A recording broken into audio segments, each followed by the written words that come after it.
Absolutely nobody in Nova Scotia politics is bold enough to take a shot at fixing the property tax cap or capped assessments. Now, Houston mentioned it briefly when running for leadership, and Mayor McDougall represented the NSFM and the CBRM when they both supported a 7-year phase-out.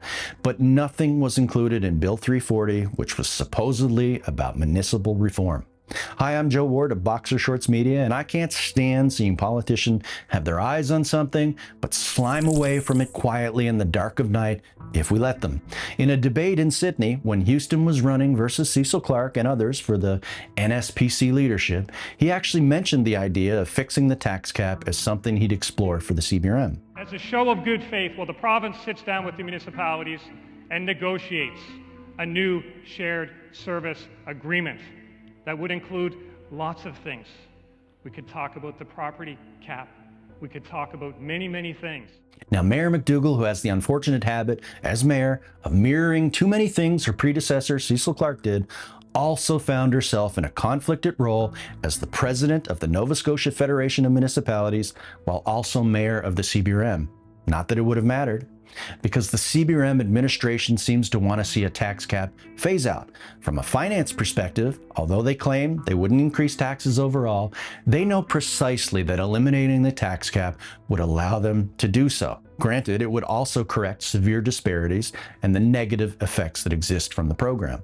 However, in their spat with Tim Houston, Brian Comer, John Way, John Lohr, and the gang, that wasn't something they were focused on. And it wasn't in the recommendations from the NSFM beyond a vague reference. And it's not going to be, because they're all absolutely terrified of it. They know it's the type of policy change that, even if the solution would work, can still cost many of them their positions as MLAs, council members, or mayor. And that's the truth.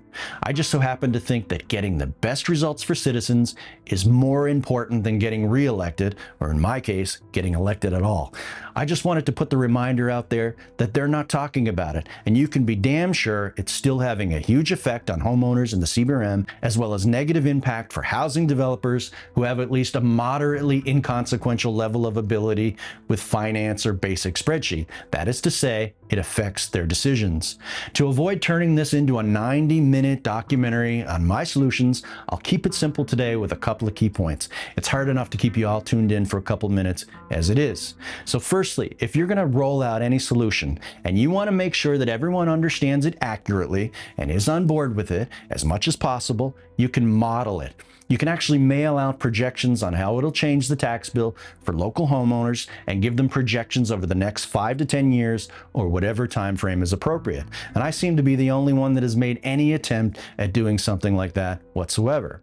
Secondly, there's no immutable rule that says the whole province has to do it at the same time. The CBRM would be the perfect region to do a pilot project, acting as a lab rat for the rest of the province. And since Minister John Lohr kept distracting us with the idea that we weren't getting what we needed in Bill 340 or the new MOU because we could work on a charter, maybe the first thing we could add in the new charter is the power to remove ourselves from the tax cap system, or for that matter, to re-enter the damn thing if we so choose.